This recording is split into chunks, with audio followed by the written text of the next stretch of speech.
perempuan ini non muslimah. Karena ingin cinta kepada perempuan itu, dia korbankan Islamnya, dia pindah agama asal dapat perempuan yang dia cintai itu. Ini hubbud dunia yang paling tinggi mudaratnya.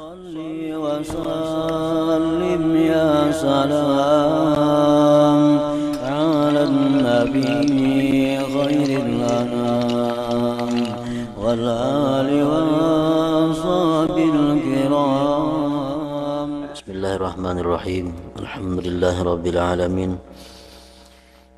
Wassalatu wassalamu ala habibi rabbil alamin sayyidina maulana Muhammadinil amin wa ala alihi wa ashabihi wa tabi'in wa man tabi'ahum bi ihsan ila yaumiddin. Qala al-musannif rahimahullah wa nafa'ana bi ulumihi. Qala sayyiduna al-imam Abdullah al-Haddad radhiyallahu anhu fi kitabih ad-da'wati tammah. Dzukira bi ba'dil akhbar anna rajulan sahiba Musa alaihi salam wa lazamahu hatta akhadha anhu al-ilma. Thumma ja'ala yaqul haddathana Musa kalimullah hatta athra wa kathura maluhu thumma faqadahu Musa faja'ala yas'alu anhu fala yasma'u lahu bi khabar. Disebutkan pada sebahagian khabar bahwa seorang laki-laki berguru kepada Nabi Musa, dan laki-laki itu melazimi akan Nabi Musa, artinya mendekati, kada berpisah lawan Nabi Musa, sehingga laki-laki itu mengambil dari Nabi Musa akan ilmu. Kemudian jadilah laki-laki itu berkata, haddatsana Musa kalimullah, mengajarkan kepada kami, menghadiskan kepada kami oleh Musa kalimullah, sehingga menjadi kaya dan banyak hartanya laki-laki tadi. Kemudian tidak menemukan akan laki-laki itu oleh Nabi Musa. Artinya sudah tuntung mengaji lawan Nabi Musa, laki-laki tadi sugih, banyak hartanya. Nabi Musa tuh mencari ke mana laki-laki tadi, kalau ada kabar berita lagi. Faja'ala yas'alu anhu, jadilah Nabi Musa menanyakan dari laki-laki itu. Ada orang takuni, anda akan melihat si anu, orang kadada, anda akan melihat si anu kadada. Fala yasma'u lahu bi khabar, tidak mendengar Nabi Musa bagi laki-laki itu dengan beritanya, hilang. Ila an ja'ahu rajulun, sampai satu saat datang kepada Nabi Musa seorang laki-laki.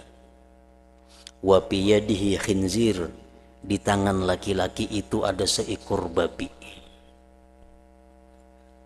Wa fi unuqihi hablun aswad, di lehernya babi itu ada tali yang hirang. Fasa'alahu Musa anhu, menanyakan kepada laki-laki itu oleh Nabi Musa daripada muridnya. Ujar Musa lawan laki-laki yang bawa babi ini tuh, jam dah kamu lihat muridku si anu ngarannya. Faqala lahu na'am, laki-laki tadi ada yang melihatnya, ada yang ulun melihatnya. Huwa hadal khinzir, ini babi nih ya orangnya. Jadi babi rupanya orangnya, murid Nabi Musa tadi. Huwa hadal khinzir, dialah ini babi.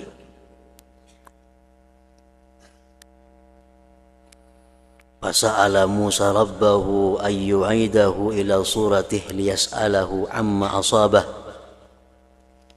Bertanya Nabi Musa kepada Tuhannya, memohon Nabi Musa kepada Tuhannya bahwa mengembalikan Tuhan akan laki-laki itu kepada rupanya yang semula.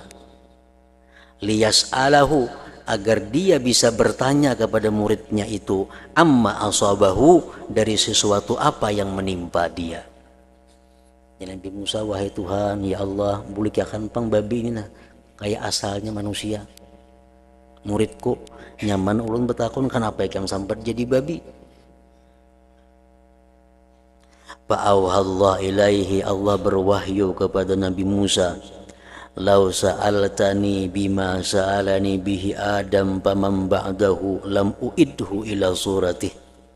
Wahai Musa, kata Allah, andai kata engkau memohon kepadaku dengan sesuatu yang pernah memohon akan aku dengannya oleh Nabi Adam dan nabi-nabi sesudah Adam, tidak akan aku kembalikan dia kepada bentuknya yang semula. Tidak aku kembalikan dia kepada bentuknya yang semula.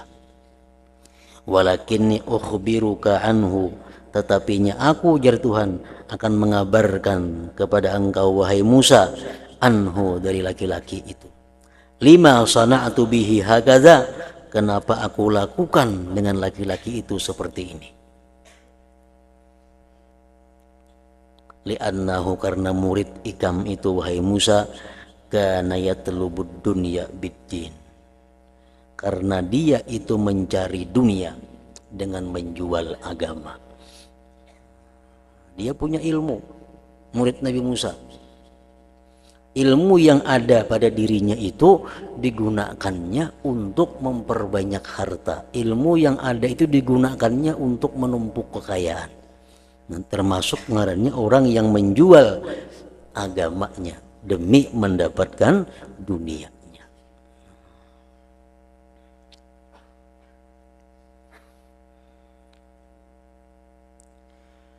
Wa ruwiya anna Allah Ta'ala auha ila Dawud alaihi salam, diriwayatkan bahwa Allah berwahyu kepada Nabi Daud alaihi salam. Ya Daud, hai Daud, la tas'al anni aliman qad askarat fud dunya, jangan kau tanyakan daripadaku akan orang yang berilmu yang memabukkan akan dia oleh dunia. Fayasuddaka an sabili, maka dia akan menahan engkau dari jalanku.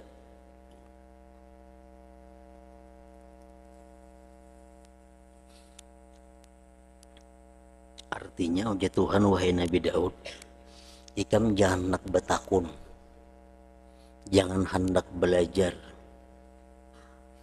tentang aku, ujar Tuhan, kepada orang yang alim yang dimabukkan oleh dunia. Kenapa? Karena kada bakalan bisa. Fayasuddaka an sabili, maka dia akan menahan engkau dari jalanku. Bahkan engkau kada akan bisa berjalan, kada akan bisa sampai kepada yang dimaksud. Ulaika qutta'ut tariq, mereka orang alim yang dimabukkan oleh dunia itu merupakan qutta'ut tariq, penghalang jalan ala ibadi, atas hamba-hamba.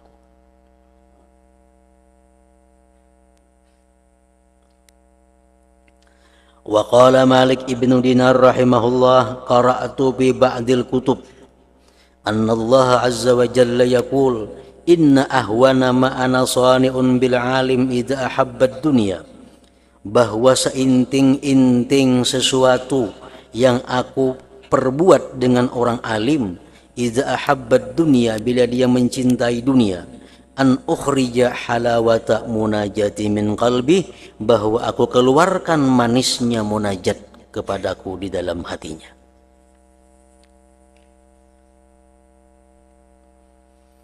Itu siksaan Allah yang paling inting kepada orang alim yang mereka mencintai dunia, bahwa tidak ada kelezatan, tidak ada kenyamanan dalam beribadah kepada Allah Subhanahu wa ta'ala. Wa an Umar ibn al-Khattab radhiyallahu anhu qala, idza ra'aitumul alima, bila engkau melihat orang yang alim itu muhibban lid dunya, mencintai bagi dunia, fattahimuhu ala dinikum, maka janganlah kamu percaya akan dia atas agama kamu. Artinya betakun hukum, jangan lawan inya, kada kau dipercaya orangnya. Minta pendapat, kada kau lawan inya, kada kau dipercaya. Fattahimuhu ala dinikum. Fa inna kulla muhib, karena tiap-tiap orang yang cinta itu yakhudu bima ahab, dia akan masuk pada sesuatu yang dia cintai. Nah, ini mengenai hubbud dunia. Hubud dunia ini adalah sesuatu min amradil qulub, penyakit hati.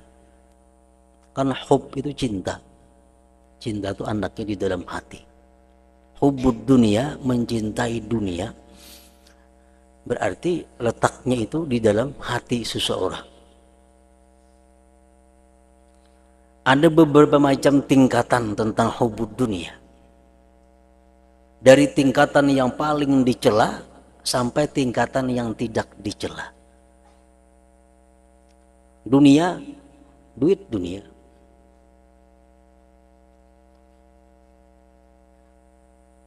Pahumaan, kabun dunia. Toko dunia. Rumah dunia. Jadi mencintai dunia itu ada beberapa tingkatan. Tingkatan yang paling berat. Nah, tingkatan yang paling berat, orang yang mencintai dunia itu adalah orang yang rela mengorbankan agamanya demi mendapatkan dunia. Contohnya, inya karindangan lawan perempuan. Perempuan ini non muslimah. Karena inya cinta kepada perempuan itu, dia korbankan Islamnya, dia pindah agama asal dapat perempuan yang dia cintai itu. Ini hubud dunia yang paling tinggi mudaratnya.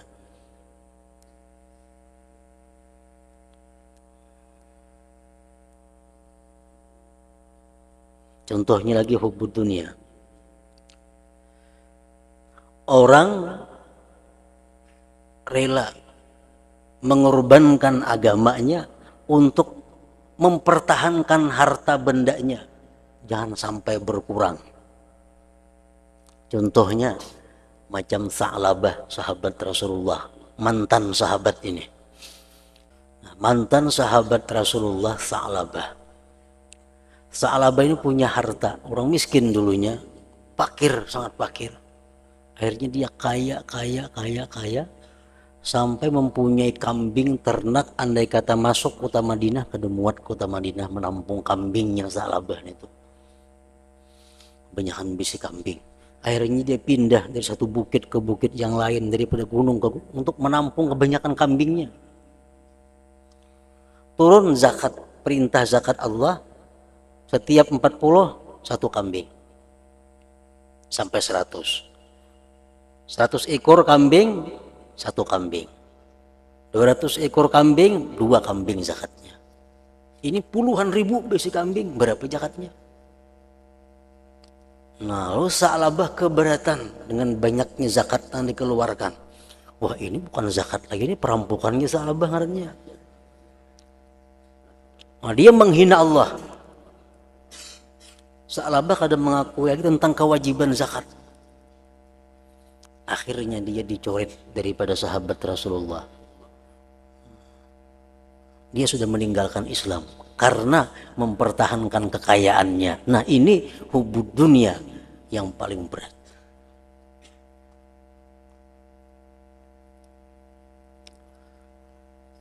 Orang-orang berani mengorbankan agamanya asal dapat sesuap nasi, pindah dari Islam ke agama Kristen, dari Islam ke agama Hindu, Buddha, hanya untuk mendapatkan kekayaan. Nah, ini hubud dunia namanya. Yang kedua, hubud dunia.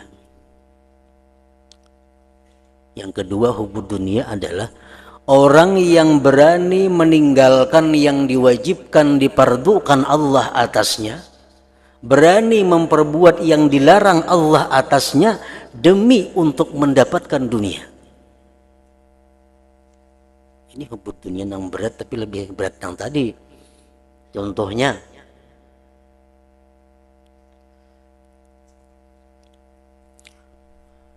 ini ada satu bisnis menguntungkan. Bisnis menguntungkan. Cuma bisnis ini menguntungkan tapi harus jalannya menipu, membunguli orang. Kan membunguli orang hukumnya kada boleh, zalim, haram itu. Tapi ini menguntungkan. Nah, biar aja aku membunguli orang, asal aku untung, asal aku menipu orang, asal aku dapat kelebihan yang banyak. Nah ini hubud dunia. Dia berani melanggar hukum Allah hanya untuk semata-mata mendapatkan dunia. Ini hubud dunia juga ngarannya.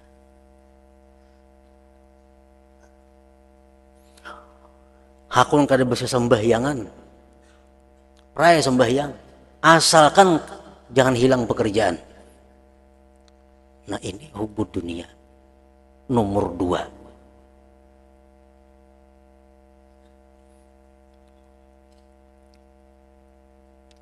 Hubud dunia yang nomor 3. Hubud dia yang nomor 3. Dia meninggalkan yang disunatkan oleh Allah Subhanahu wa ta'ala. Dia berani melakukan yang dimakruhkan oleh Allah asalkan dapat keuntungan dunia. Asik berjualan nah. Bang orang kayaknya sembahyang pukul 2 gini lagi rame orang bertukar. Kada tersembahyang berjamaah karena sibuk melayani pelanggan.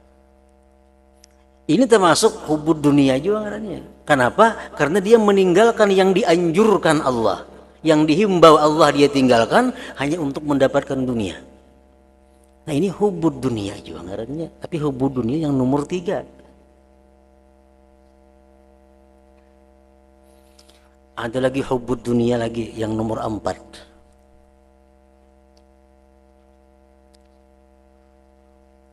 Dia kurang berzikir, dia sembahyang kada bewirid, dia kada tahajud malam hari.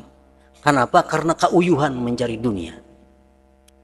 Sembahyang berjamaah, salam ngur hilang langsung ke toko. Berjamaah sembahyang cuma untuk berzikirnya kada kawa. Ini hubud dunia juga ngarannya. Kenapa? Karena apa yang ia dapatkan dari dunia itu dibanding dengan zikir pahalanya jauh lebih banyak zikir. Dia tinggalkan zikir hanya untuk keuntungan dunia. Orang dulunya ingat kepada Allah Subhanahu wa ta'ala. Orang yang dulunya berzikir kepada Allah 10.000, 20.000 sehari, 100.000 sehari berzikir. Begitu ia masuk ke dalam satu usaha, akhirnya berzikir kepada tinggal 100 lagi sehari. Ada 10.000 dulunya berzikir, karena dia berusaha, kalapahan, keuyuhan, 100 lagi berzikir. Pada 10.000 dulunya. Nah ini orang hubud dunia juga ngarannya. Hubud dunia yang membahayakan itu adalah yang pertama tadi, yang kedua, yang keempat ini pun hubud dunia membahayakan juga kepada seseorang. Nah, namun hubud dunia yang keempat ini kada sampai kepada masuk yang sangat dicela, walaupun dicela juga. Orang nang katuju bepandir nang kada faedahnya. Ini mencari hiburan, mencari keramian dengan bergaya bepandir, kada ada faedahnya. Jakanya berzikirnya berapa boleh? Ini orang hubud dunia juga ngarannya.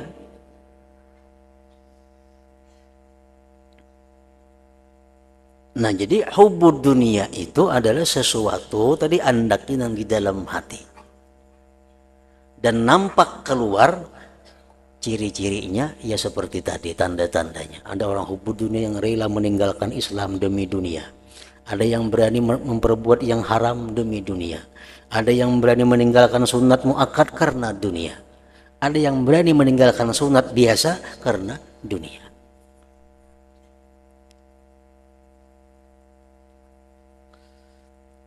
Nah jadi kalau kita berpikir demikian, boleh dikatakan hampir umumnya manusia itu adalah hubud dunia.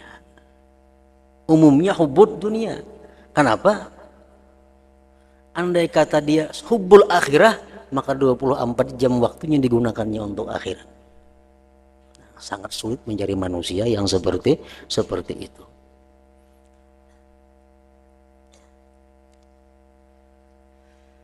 Ada beberapa tanda-tanda hubud dunia dalam hati.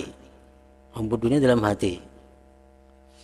Kita bisa menilai orang itu hubud dunia atau kada bisa kita menilai. Karena tanda-tanda itu hanya adalah merupakan satu petunjuk, bukan 100%. bukan 100%. Tanda-tanda. Yang tahu bahwa diri kita ini hubbu dunia atau kada, diri kita sendiri. Yang tahu pada Fulan bin Fulan itu hubbu dunia, Fulan itu sendiri. Bila kita mengatakan bahwa Fulan bin Fulan itu hubbu dunia, kita lebih hubbu dunia daripada dia. Lebih hubbu dunia daripada kita.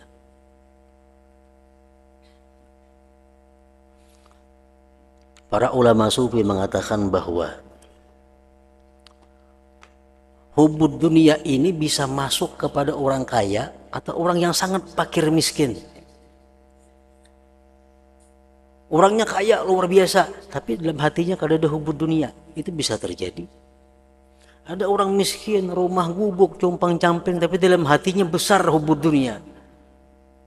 Nah, jadi artinya orang yang kaya jangan dicap hubud dunia. Orang yang miskin jangan dicap orang yang zuhud. Karena kaya dan miskin bukan merupakan tanda hubud dunia atau zuhud kepada dunia. Jadi artinya kita jangan hendak menilai orang. Butuh hubud dunia, jangan. Kenapa? Hubud dunia urusan di dalam hati orang. Nang tahu hati orang hanya Allah. Nang kau menilai diri kita seorang hubud dunia kah atau kadar nang mana hubud dunianya? Nomor 4 kah, nomor 3 kah, nomor 2 kah, nomor 1 kah hubud dunianya? Alamat-alamat rumah yang megah itu kada bisa dijadikan tanda bahwa pemiliknya itu hubud dunia. Kalau dia berpendapat bahwa setiap orang yang punya rumah megah itu hubud dunia, ini orang akan berbahaya. Di dalam manakib para aulia, Syekh Abdul Hasan Asyadzili rahimahullah, beliau punya rumah, punya gedung lebih mewah daripada gedungnya sultan raja. Padahal ini Syekh Abdul Hasan Asyadzili, aulia besar. Imam Malik rahimahullah, salah seorang aulia Allah, imam mazhab, mujtahid, imam besar. Beliau punya kekayaan yang luar biasa. Tapi beliau orang yang sangat zuhud terhadap dunia. Nah, jadi pengertian hubud dunia jangan dijadikan bahwa kekayaan berarti orang kaya hubud dunia. Bila orang miskin zuhud, itu salah. Kekayaan kemiskinan bukan tanda seseorang hubud dunia atau zuhud. Tapi kalau kita berani melanggar hukum Allah demi mendapatkan dunia, hubud dunia ngarannya. Hubud dunia jelas.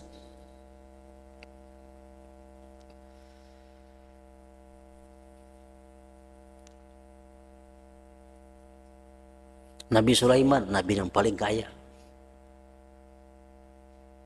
Siapa yang berani mengatakan Nabi Sulaiman itu hubud dunia? Saikung pun kadang waninya mengatakan Nabi Sulaiman hubud dunia. Pada kekayaan beliau luar biasa. Rumahnya, istananya, gedungnya, bininya, berapa ratus bini Nabi Sulaiman? Nah, siapa yang wani mengatakan Sulaiman hubud dunia? Kedua.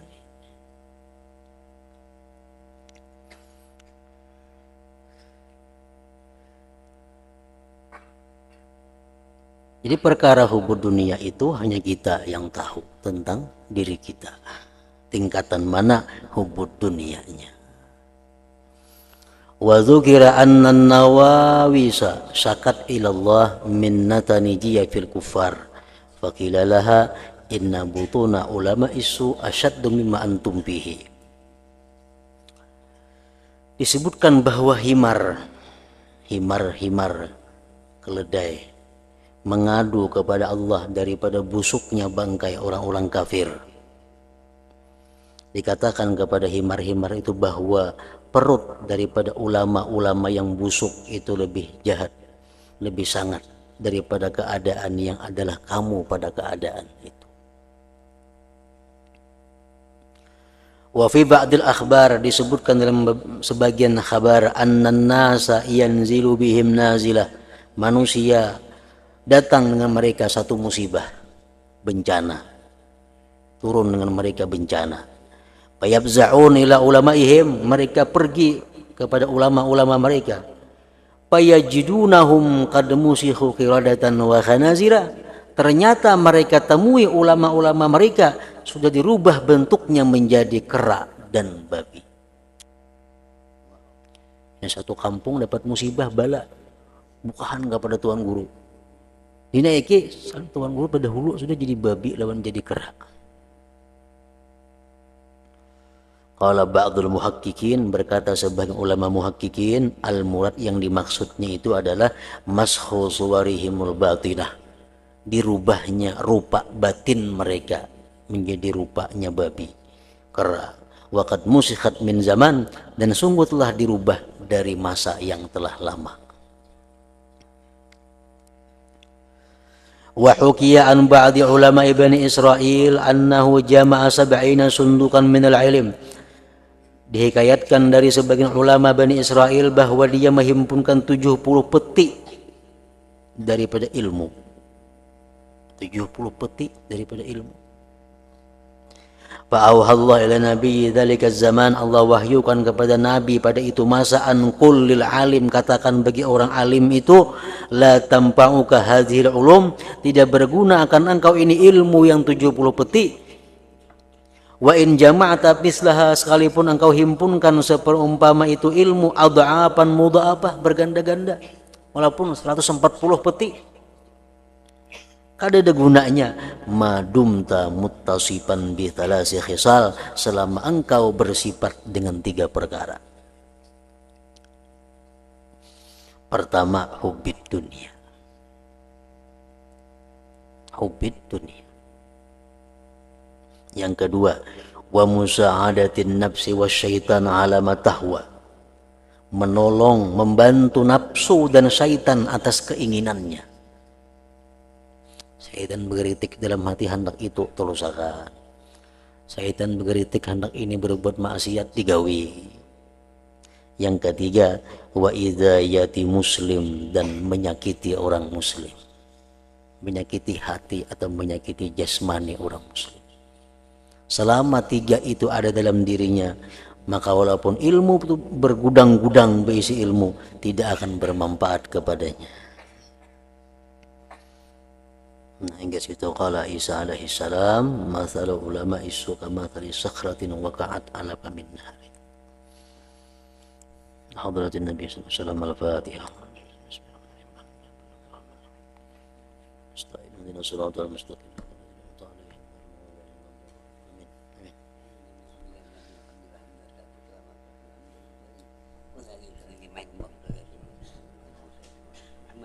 Allah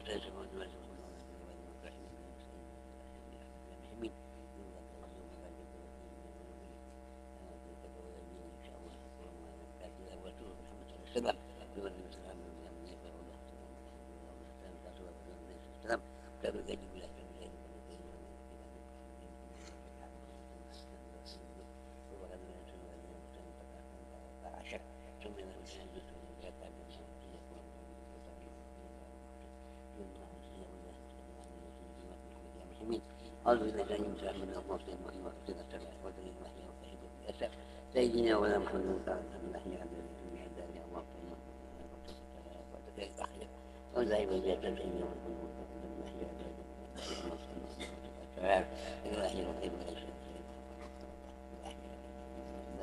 اللهم إنك قد جعلنا من النفع متواصلا الذنوب والتثبيت العيوب والتثبيت بالمنزق ومن الله الله والحمد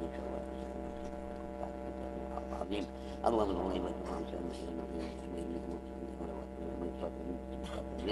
لما تحفظنا المغفرة محمد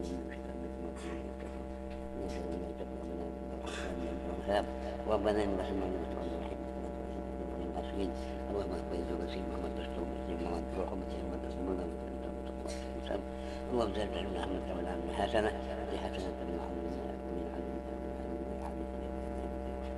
محمد صلى الله عليه وسلم ولا سبيل صلى الله عليه وسلم وسلام على المرسلين الحمد لله رب العالمين. إلى ما من شبه حسن تلو عليه وسلم تسليما. اللهم صل وسلم وبارك عليه. تقبل الله منكم.